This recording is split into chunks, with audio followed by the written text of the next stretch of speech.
Any second thoughts? Anything that you would do differently with the gift, given the gift of hindsight? Well, what I usually say is if I could go back in time and whisper in my ear, when Dick called and said, "Put your money where your mouth is," I would say, no. I wouldn't do it. I wouldn't do the whole thing. Why not? It should have been one of the most pleasant experiences of my whole life, but it turned out to be just an endless pain. Partly editorial, partly other writers, partly the powers that were. Just, it was the death of 1,000 cuts. And finally I said, okay, I'm leaving. And I look back now and say, I wish I hadn't done it. Hey everybody, this is PD Film Spinner Rack, and I guess this video is a long time coming because I haven't tried to figure out how I was going to tackle this, right? But it's glaring, and it's kind of, I was going to go about it a couple of different ways. But when you see a 75th anniversary video that they did for Superman, they did one for Batman also, I was surprised to see what they left out, right? So, and that's going to lead us to the 50th anniversary of Superman, which I don't know if you can see. We had some stuff here. I was in Comics Buyer's Guide talking about 50. So there's also something in Amazing Heroes. Of course, I talked about this. It's 50. The comic books, they would, Byrne would bring back Kurt Swan, even though it's heavily inked by Jerry Ordway. It was like the Superman team was working with Kurt Swan. So we had the Earth Stealers, which is a prestige format. Now, we also had Action Comics 600, which brought forth what's the name? Dick Giordano also drew in this. And not only Kurt Swan also threw some stuff in here with George Perez and Byrne, and then of course DC had the idea to do Action Comics as a anthology title, Action Comics Weekly. Now this, even though Superman's on the cover, Superman would only be the insert, and since it was on a weekly schedule, Byrne having, they were moving Superman to 2 times a month. They would have Roger Stern and Kurt Swan doing the insert. Now this issue was a big seller, and then the title kind of went down. The sales went down. They put forth effort comics-wise for the 50th anniversary. But let's look at this, right? So if we look at, which was a gorgeous video that they did. They highlighted Action Comics #1, right? And then this goes from the Schuster Superman, and it slips into the animated Superman, even though it's a little bit bulkier than the one, but you have this kind of, felt like where they interpreted how Joe Shuster drew Superman, a little bulkier than that one, but fighting against obviously the armed forces and robots and whatnot. And this would lead you to the comics, right? But it went right to the Wayne Boring Superman, right? And then it went to the TV, a big leap to TV. Always go Kurt Schaffenberg, because I think his early stuff, even though he did a lot of, what did he do? He did a lot of Lois Lane. I think his Superman for this early Silver Age period is kind of the bulky, kind of similar to how Byrne would do it, but bulkier Superman. You know, we have the great George Reeves Superman. Now, a lot of times since they weren't able to do space stuff, this still was, the TV show was kind of, you know, had Whitney Ellsworth, who was like the Mort Wessinger before Mort Wessinger, right? So, and then we get to this Silver Age period, even though even though, who was it? The artist is Dusty Abel. He did some drawings for all the periods, and for some reason they didn't utilize his burn period, right? But this isn't necessarily Kurt Swan. This is more action-packed, more classic, more current day, I guess you say. What's it? I said Kurt Schafferberg, right? And we, for some reason, we get Lichtenstein, and we get Andy Warhol, which ultimately they shouldn't have been in here. So, I mean, but they're more famous Super Friends. Obviously, there was years of Super Friends. Most people met Superman. Now we go right into Neil Adams, right here, and then Superman the movie with Christopher Reeve, and then now I think they should have cheated on this, because this is how the Superman Atari game was. But if you looked at Superman 3, they had an animated Superman, digitized Superman that was very, very cool looking. And then for some reason, within this space to here, only thing that happened was Doomsday. And that's what I've been why it kind of inspired this video to say, what would they put in there? There's nothing they could actually put into this period. But in this period, in '87, Christopher Reeve came back and did Superman 4, The Quest for Peace, which was a flop. But at the same time, with the buzz around 1986 Superman and the sales, which is a thing that people kind of forget, that if we go to past the Silver Age, around the Marvel time, you can see Superman going from millions of sales to just dipping. So if it's not just for that, because where's my other thing here? Sorry, it's a beer from the other night. Here we go. So we have Man of Steel, right? We have Man of Steel. Now you have to imagine that this thing was being reprinted to 1 through 5 printings. At the same time, The Watchmen and Dark Knight and Man of Steel sold more, right? But at the same time, DC decided, we're stopping. And then with the Dark Knight and with The Watchmen, they did some, they went into printing and they made sure the printing was nice and all this other stuff. And for Man of Steel, they didn't re-up to go into these higher formats. That's why I keep showing you this thing with the comic books, which is possibly they use, because, newsstands, they get returns. I'm not sure if this is a newsstand returns, but this is my opinion. This could be the regular ones. So I always use this one because I like the newsprint better than the reprint one. So they didn't really put any energy into the reprints. They just were printing money. So they're like, we're printing money. And then DC, in their ultimate hubris, is like, we're giving you the higher end stuff. So when we reprint, we're not going like Marvel.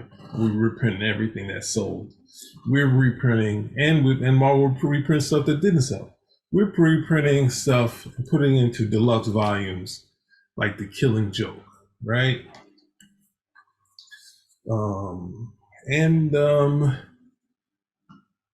A lot of their stuff goes into a rarity because they're like, well, there's not anybody interested in this, and then they have a collector's item. So I'm not gonna pull all these big books, but let's see.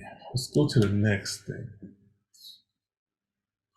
So here we have CBS. They did a special on the anniversary of Superman. So I'm not getting into all this because if we go through this, there's a lot. I got Dana Carvey in it. They had some classic videos, but then they start doing this. They start doing this humor stuff where they just talk to anybody off the street. And they do have some things here, right, where they showcase the comic book. Superman couldn't actually fly. He was able to leap as high as the tallest building, but he hadn't yet mastered the Earth's gravitational pull.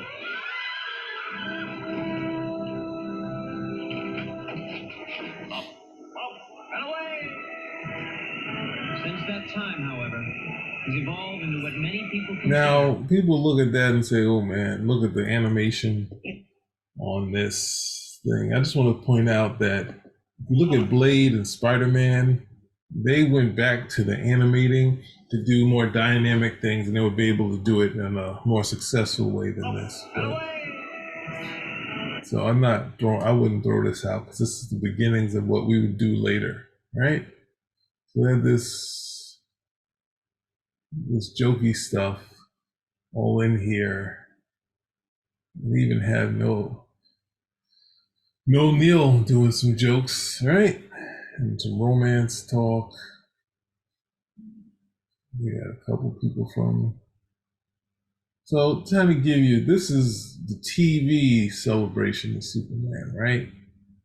So inside all of this, even Ralph Nader is in there talking about kryptonite. So slipped in there. 50th anniversary will continue. In 1938, when Superman first appeared, he was really something that had never really been done before. Jerry Siegel and Joe Shuster, who created him, had been trying for several years to sell the concept of a superhero. They'd done work for DC Comics, but nobody had ever quite defined the character in just that way. The superpowers, the costume, it all came together for the first time in Superman. Right? So we have Byrne in there, and once he realized what he saw the TV guide thing about that thing, he said he disavowed it. He's like, well, I don't know if you can see it.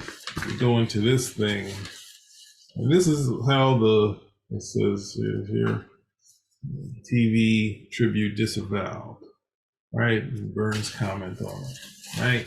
So you can tell we already got 1987, the year before, the 50th anniversary, the Superman the movie, kind of going south, right? Then we have the tribute, Byrne saying his contributions to it was minimal, right? He said, my agreeing to appear in the show was based on the apparent misrepresentation to me of the content of the show. I was assured it would be a tribute done in the fashion of Warner Brothers cartoon tribute done some time ago, and it ain't, right? And he saw the TV guide thing, saw the actors, and he said he did about 20 minutes. He wasn't sure how much was being in there. So I just left you with the most serious part and some of the cool shots they did of the past Supermans, right? So just look here in the comic book about comic books. They got Byrne and Ordway, sort of Superman here, and we got Kurt Swan over here, and then of course we have Joe Shuster, the oldest, the earlier one. So this I wanted to have in hand before I did this video, so I got it. It's cool. It's a cool cover, right? So mentioning that, we already did TV, right? So we have 50. I've talked about this. The overall point, they point out a lot of stuff in here. So it's not like they don't know what they're talking about. They do know the history. They know that there was a Supergirl before Kara Zor-El, and she looked exactly like Kara Zor-El. So, and her origin, they know this. So they're kind of pointing out some of the silliness and the ridiculousness. Everyone kind of looks at the Silver Age as kind of like the best, most imaginative period, when it wasn't all taking the pulp science and put it in there. It was kind of the monthly guys doing either ray gun sci-fi or doing magic. Because the original Supergirl looks like Kara Zor-El, but this, they kind of went at Superman as if this was the Watchmen. They said that it was adultification of classic heroes.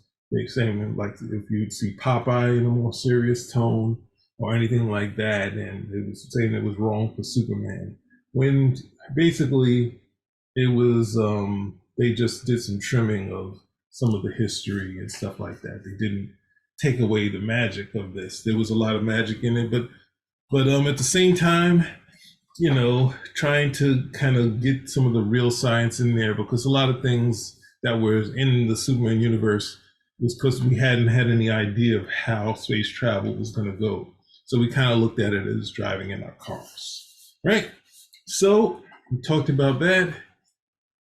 So at the same time, with these negative things and Byrne kind of running into some issues, even though pointing out here, he's sharing the 50th discovery, he could have linked himself with Jerry Ordway. So the team, they are the artistic team of that. They get the insert. There's Byrne and Ordway in there. So it's like we got the Superman team on two covers. Like Marv Wolfman has talked about being taken off of Superman.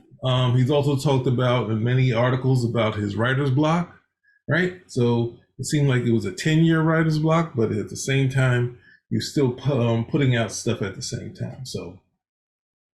So with Byrne kind of losing kind of faith in DC, even though they were publishing basically everything that he did, outside of saying two things that they didn't want. They didn't want him to be totally new at it, like say Wonder Woman and Batman. Batman was pretty early. They kind of went back to the first issue after year one. They went back to before Jason Todd got there. So they kind of didn't go all the way back, but they went to a period where Dick Grayson is kind of, they don't tell you it's a flashback or anything like that, but they go a little earlier. And then I think Marv Wolfman kind of cleans up Batman. Wonder Woman just starts fresh. And then every hero after that kind of, not everyone, Hawkman started fresh also. So there we go. We've established that. And then the harder part of it is that I was reading the comic books at the same time. I was cringing at the TV show, cringing at Superman the movie. I was finally reading Superman comics again. I was reading the Marv Wolfman comics. I just was having a hard time because I was still young and I didn't really understand how Marv, who was a great talent, was kind of not following the Man of Steel. He was kind of doing his own thing because even though he was as listed the second seat, there was aspects of Superman that he wasn't following, where Superman had to grunt and sweat during this time, but at the same time, when he seemed to fly, it was the same way like in the old days, where he could fly, he could lift a boat, an airplane, any of that stuff. And then Marv had him fighting a tank, he couldn't lift the plane anymore, that sort of thing. Like Byrne had to have him at least do that while he was flying. So, and he kind of left it gray, so Superman could be as strong as he needed to be at times. So you have something like the Earth Stealers, and you get kind of a Silver Age type of story with the current day Superman. So it kind of shows you what Byrne would have kind of did if he was there. But ultimately, there's a lot of things that hurdle people leaping over, which is Clark Kent saying, well, this change of Clark Kent making him kind of normal. And this is what a lot of people were fighting against. So we had Superman the movie fighting against it.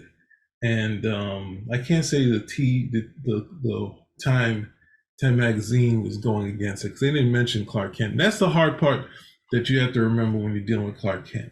With Clark Kent, and having him have those humor scenes, because I think Mike Carlin called it Superman's joke on the universe. That's who Clark Kent is. And you can see in Superman 4, and Superman 3, less so in Superman 3, but they have some more of the humor moments through Clark Kent. Like Clark Kent is, and then that humor turned into Superman kind of one-upping the Lombardi guy, like Steve Lombard, that dude. Like Steve Lombard is the guy who tries to had to pull to go back to Joe Siegel, tries to pull Clark Kent's tie, which was a big deal, I guess, in the past. So, and Clark Kent would have one up him because we know he's Superman, so he'd one up him. So there's this feeling that Clark should be falling over himself and to hide that he's Superman, or else everyone would try to figure it out. But ultimately, which some people have realized, Superman shouldn't have a secret identity or thought to have a secret identity, even though there are years of Lois saying, Superman, Lois would marry some phony Superman, because there was a bunch of people that either dressed up like Superman or looked exactly like Superman, like Metello. Lois would say, now you need to tell me your secret identity. And the person would say, I didn't know Superman had a secret identity. So ultimately, with the Superman selling, the first issue going to 1 million, the book in the top 20, the top 30 from time to time, depending on what Marvel was putting out, what event Marvel was putting out, between the top 10 and top 30, the Burns stuff was going. And then, but you can hear, I guess I don't want to go there yet. There's another thing I show you in cartoons, but I'm going to show you this from I think it was from the DVD of Superman. What is it? Superman Returns? Superman Returns. So let's go to that. 1980s, it was obvious that Superman was in desperate need of a makeover. Comic book readers weren't just kids anymore. Many were now adults, and for them, Superman seemed too clean-cut. They demanded their heroes have dimension, depth, and decidedly human problems. In 1986, DC Comics hired writer-artist John Byrne to reinvigorate their franchise. Byrne purged the Superman universe of its more outlandish elements. Kal-El was once more the last survivor of a lost world. His costume was no longer indestructible. Our idea of what a strongman was at that point was no longer the circus acrobats of the 40s. It was Arnold Schwarzenegger. Well, Byrne gave Superman that bulked up physique. In this new reality, Superman's archenemy Lex Luthor was no longer a mad scientist, but an evil billionaire. Okay. That was definitely. We're gonna go to this thing. Even though, I think I'm straight too far off.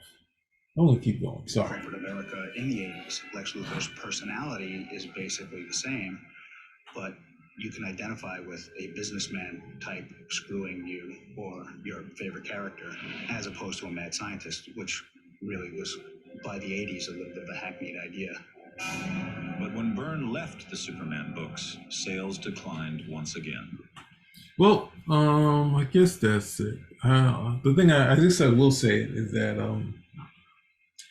I said it many times that and Byrne has said a bunch of times that Superman, the Lex Luthor was kind of came from Marv Wolfman. Well, that was Marv With the Wolfman's means. idea. Marv had been offered the second seat, and he called me up one day and said, "Well, before I accept this, I want to tell you what my plans were for Luthor." And he told me this, and I said, "I love it. I mean, there's only one thing I don't like." And he said, "Okay, we don't have to do that." And I said, "Okay, I love it. It's great." We turned him into, what was that guy's name? He was big in the Trump something. Yeah. Whatever happened to him? Well, Wolfman said he created, I'm sorry, I just shouldn't have done the quotes. It's hard to create a Lex Luthor that's already been there. He came with a redesign, the initial idea for the redesign. LexCorp, some of the other stuff added, so a lot of people added on to it. But at the same time, when people go, they're kind of waiting for Byrne to say who came up with it, and he always kind of says it's Marv. But then when they want to critique it, they want to be like Byrne turned him into the Kingpin. Now, the Kingpin is actually is a crime lord. Luthor is more of the Joey Jonah Jameson, a character that Superman can't punch. Now you're saying he's already human, he can't punch. He would find a way to punch Luthor.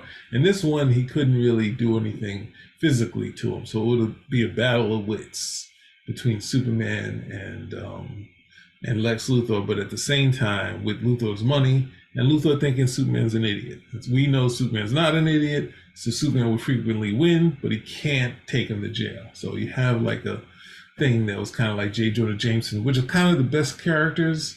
But if you cheat it, then you turn it into him kind of crying from time to time, like J. Jonah Jameson, when J. Jonah Jameson should just be a bullheaded person who kind of feels that Spider-Man is a nuisance and not helpful to anybody, right? So we get into the tail end of this video. I think I'm at the tail end, right?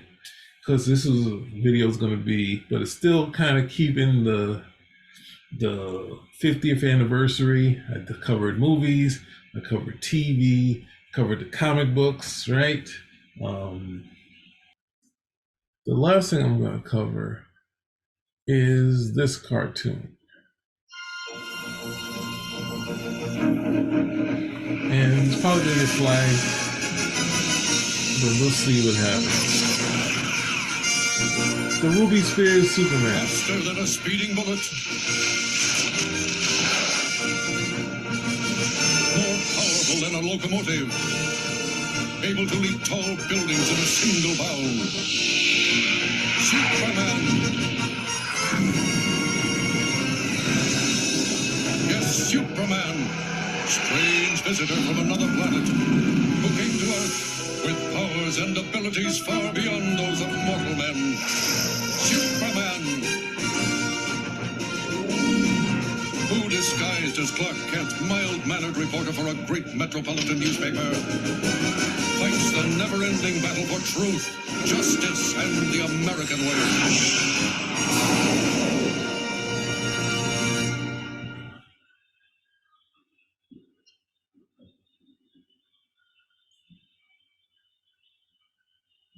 So we have this cartoon, right? So imagine it's 88 and you're a kid and you're reading Superman again, and then you got a Superman cartoon. And this is like, okay, I've been waiting for this, right? Because the Super Friends have been out there now.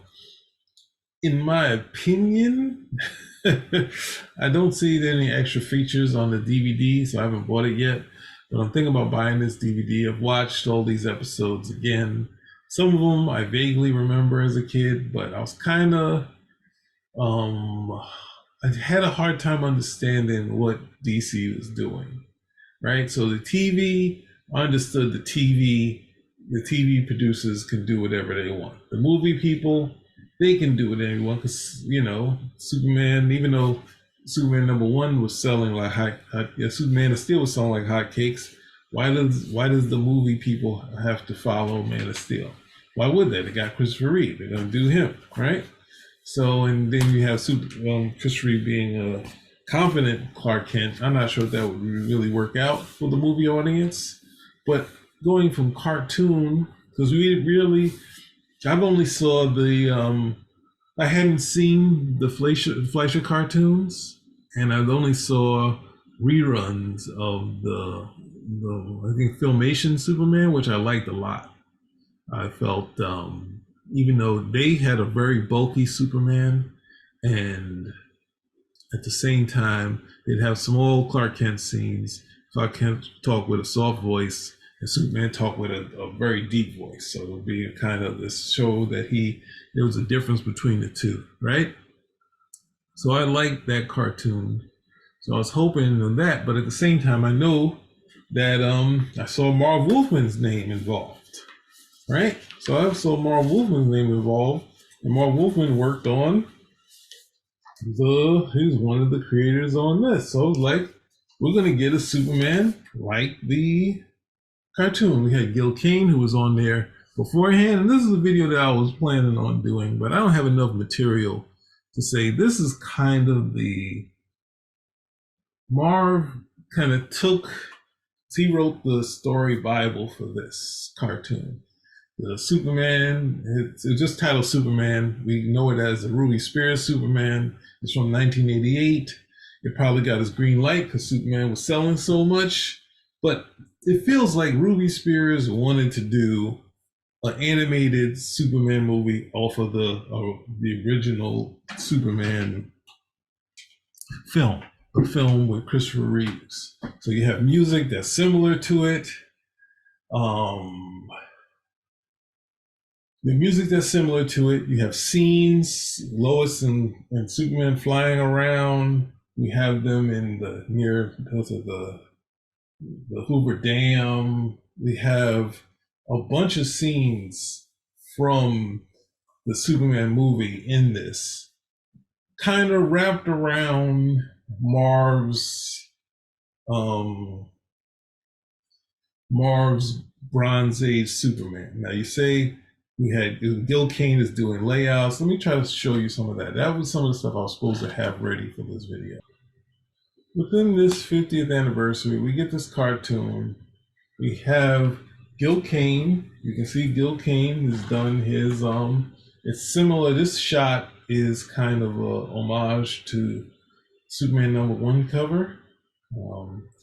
Everyone has done it, which is, you can't fault him for doing this from Heritage Auctions. This is a sell from something they use for the title page, right? So we had that. Yeah, so you see another one. This is a lower res. Oh, let's pause this here, right? So when they sell this as kind of utilizing the burn image, right? But it's kind of, when they on the DVD, someone decided that this was, since it's 1988, it did take a couple of things, even though it had, what was it? It had Marv Wolfman, who, said he created the Luthor, who was a businessman. They had that, but Byrne had another thing where Luthor had a kryptonite ring, right? So they have that in this series. Is there anything else that they took from Byrne? Oh, that his parents are still alive. So Superman's parents, his adoptive parents, are still alive. So those are the two bits they kept. So I wanted to, in pointing this out, this kind of became, so we see that this is kind of, look at this, seemingly like the Neil Adams shot that was in Superman versus Muhammad Ali. This is another cool shot from Gil Kane. So we had this thing that had Steve Gerber, who was a writer of some of the Superman stuff, at least Superman 400, I think he wrote something on. But he definitely pitched for the new Superman, Marv Wolfman, and it kind of felt like Marv was doing his own, like, because he got the job from I think it's CBS. CBS came around. Ruby Spears wanted to do a cartoon, and all right, so this is still going through the 50th anniversary, and we have a Bill Sienkiewicz picture, right? Faster than a speeding bullet, but there's some bleed to it. So when Marv was doing this, we're talking about the new animated thing, he got a call from CBS, and even though he was let go from the Superman titles, he'd already had an in at CBS, and they put him on that. So he kind of came up with, with the story Bible, the story under his title. He developed the show, right? And you see the designs that Gil Kane had done, right? This fellow person, Cybron, was supposed to be Brainiac, but they decided to, and he kind of said he was kind of, because he kind of went at Byrne after he left the title, where Marvel's been kind of a guy who was fall, kind of, keeps the public stuff public and the private stuff private. And he was kind of saying this Superman is going to be how the Superman is in the current series. When I'm not even sure he had any idea what it was going to be post Burn, right? He was thinking they were just going to revert everything back to where it was. So he kind of speaking out of turn, but he was going to have he says, our Superman is a Superman character we all know and love. Clark is the older, wimpier Clark, and that sort of thing. So that kind of bothered me that they would go all the way back to the wimpier Clark when in Superman Action Comics, I think it's like 269 to 300, Clark Kent loses all of his powers, and he's just an aggressive Clark Kent. He's not taking any BS. And then, of course, when he gets his powers back, he decides, oh, I'm not going to do that anymore. And he goes wimpy and he gives up, he lets people walk over him, which didn't make any sense. So as the Bronze Age went on, they kind of retired the outside of the Steve Lombard scenes. They kind of let go of the wimpier Superman. They kind of let him date Lana for a little while Lois and Superman kind of was breaking up. And Superboy, he had a girlfriend named Linda. He was playing baseball. I think in the Secret Lives of Superman, they showed that he played football for a little while. So they kind of was moving away from that. So the Byrne thing, moving away from it, was just an extension of what they had done before. He just had the charm of George Reeves, or that issue that I mentioned, right? So that's what kind of Byrne was drawing from. So this is kind of like, what's going on? Like, and I don't have any inside information. I wasn't reading Action Amazing Heroes, so I didn't know any of this was going on. I was just like, why would they do this? They were trying. I thought Crisis and Man of Steel was supposed to keep everything uniform. But in actuality, we have Time Magazine saying it's all wrong. We have comic pros complaining. And now we have Marv Wolfman, who was on the team, said some positive things about the team. And then now he's like, hey, he's talking like he was given the keys, like to do a reboot. And this is his kind of, I always go to a Man and Superman that he did, but this is kind of his reboot, but it's kind of filtered through Ruby Spears. I think I might have said Aries Spears, but Ruby Spears. Sorry for that. That's a pretty bad faux pas, right? So ultimately, I think the animation and some of the stories are okay outside of Clark Kent being sidelined. And that's why I don't like doing that. When you have characters like Bruce Banner, Peter Parker can't get sidelined because he's already super tough. He's always punching and beating up people. So he never gets sidelined. But Bruce Banner, like anybody who kind of has a soft kind of personality, they get sidelined. So saying you like Clark Kent, and then you look at certain stories where Clark Kent is just supposed to be falling over his face, which is just like, I didn't ask for that, right? So this is a big deal, right? I did read this, and I was surprised, this right here that was in Comic Scene, where you get to see all the designs, that Mom and Pa Kent are there. So I was just like, with Mom and Pa Kent are there, and this, that, and the other, you see like some drawings of the flying, right? And, and then Marvel, but also pulls away when they say, will this cartoon be the Byrne Superman? He said, do you mean the 80s Superman? I don't phrase it like that because there's no John Byrne Superman more. He's off the book. Now it's the George Perez Superman or the Jerry Ordway Superman, something else. It's a combination of various Supermans. We have a closer to Chris Reeves version where he's a soft sense of humor. Clark is very much an old style Clark Kent where he was a klutz and you have fun with him. And he's saying it's the current one, but he kind of talks like Lex Luthor is the current one, but he talks like Gene Hackman, right?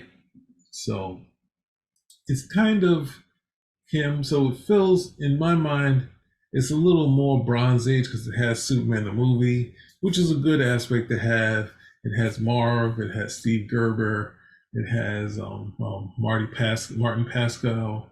Ultimately, I'll say like this: as soon as Byrne was gone, I could see that there was extreme differences in how they handled Superman, and mainly Clark Kent. Clark Kent became a bit character. He doesn't really. He has some moments. I think Jerry Ordway has a nice moment, but that's still a Superman moment. But the tone has shifted so much, right?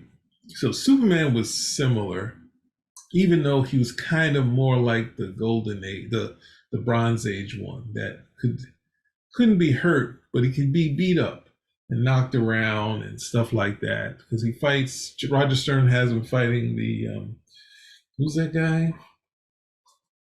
He has him fighting the Guardian, and in that issue, Guardian is kind of faster than Superman, and his swiftness is like it's sort of like Captain America fighting Thor, where Cap has the swiftness that people assume is already there that would make this a fight. Where I was just like, this can't be a fight, right? So I could see that they were kind of shifting back to where they were, and not Chris Claremont, and Clark Kent was kind of becoming like Byrne had very dynamic Clark Kent scenes. They weren't long because he's not Steve Ditko. He didn't go into long periods of Clark Kent, but Clark Kent would have big moments, right? He would have big moments in how he would do the couple pages of Clark Kent, right? But he's still not a Marvel guy in the tone, Marvel guy in saying the lead characters are supposed to be there. So ultimately, Marv, who I've said, I brought up the past that he was a Marvel writer-editor. He picked up the title from Lean Wen, who's his partner, and he followed through exactly how that book was. So if the book was selling, he followed through with that success. Marv, at the same time, at this period where he's supposed to be following Byrne, he's like, I'm going to do my own thing. And if you look at my Superman, you can follow my Superman. So I think, in my opinion, that approach to the cartoon was not necessarily needed. I think the voices were kind of weak. I think I don't like the aspect that we have Clark Kent as a comic relief, right? Because it kind of doesn't ring true. It rings like this thing where we can't connect. Whereas, I think that's less a problem than Lois knowing Superman's, not figuring out Superman's identity, that sort of thing. So ultimately, it's a sad thing that this cartoon wasn't similar and it only lasted a season, right? So I'd hope it kind of get better, but it was gone. And then I don't think we until we get this animated series, which got a decent run of episodes. But I will say, many years later, they did Lois and Clark: The Adventures of Superman, which took the tone of what was going on, and it showed you that it could be a viable Superman, a viable Clark Kent, right? It wasn't necessarily George Reeves, which of course that was hugely successful, went to color, black and white to color, but at the same time, this is do I have anything else here? Because that was tough. I hope there's nothing else. All right. Marv also says that even though they were replaced, his stuff with Gil Kane was successful with Vandal Savage as the money-making criminal, right? So ultimately, that shows you that's what I wanted to deal with and talk about this cartoon. But in defense of this cartoon, if you're a fan of All-Star Superman, I was watching this cartoon and I was really surprised that this cartoon was very much just with better voices. It was very much like All Star Superman. It was it had that tone that whereas All Star Superman has some Golden Age stuff in it, or seemingly Golden Age stuff. Only a little better than my own skin. Funny, I never noticed you taking my measurement. Ah! What's that noise? It's Jimmy's cinder watch. I can already see. Sorry, Lois. The last thing I wanted on your special day was a reptile invasion from Earth's crew. I'd have felt cheated. Come on, let's hit Metropolis.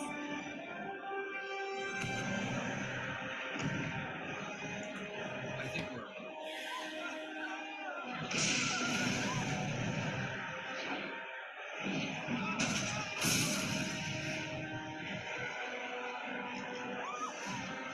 Metropolis.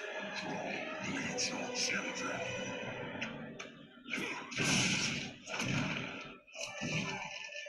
How about you eat this?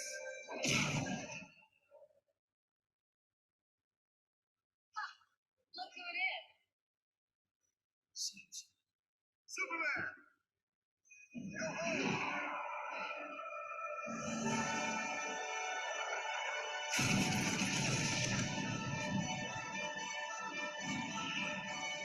He won't be bothering Metropolis again for a while. as long as it's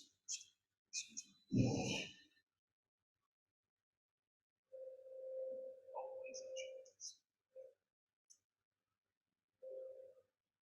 Why are you here, Susan? That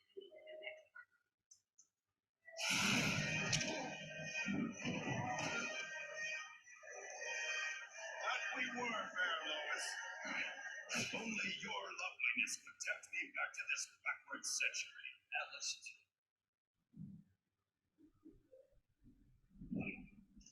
Why are you here? Maybe business seems wrong. Sorry, Jim. The ladies with me. That's the biggest decision, isn't it? That's it. I did the He's kind of a super ambassador, right?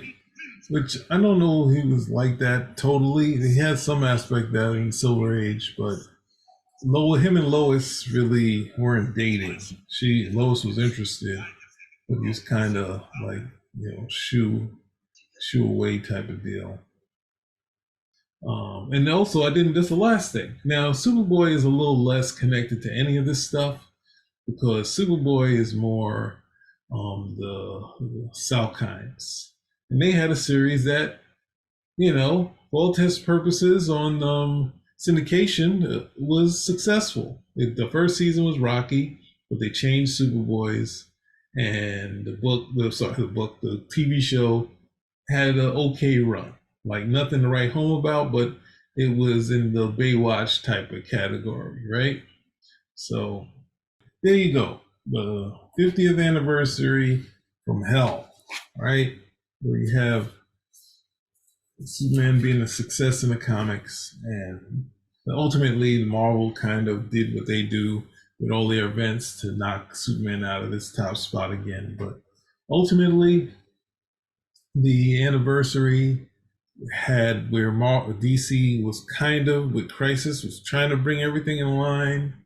You had the bigger problem that DC at that time was more disjointed than it ever been, because when seeing Byrne take over Superman, Byrne saying, hey, this is the map. Take this and take this map. Mark Wolfman saying there is no map. We just do whatever you want. This is what it is. We have a free reign to do what it was, but he was saying because Byrne,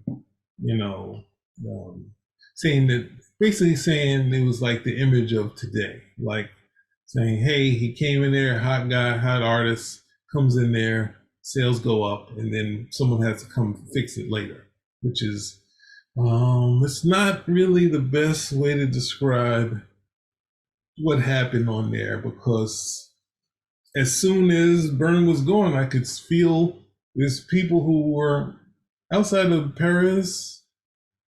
I didn't get to see what he was going to do because he only did basically like 3 issues. that he was fully him.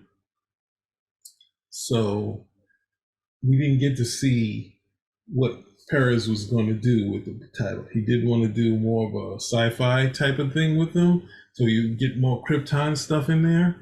But having to work with 3 different titles that were kind of going monthly didn't necessarily work for how he wanted to work. So he kind of left that, right?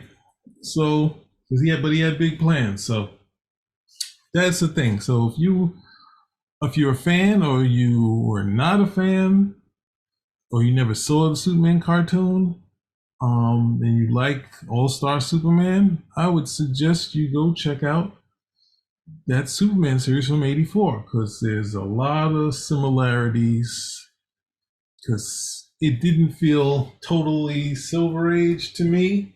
It felt like an amalgam of Silver Age with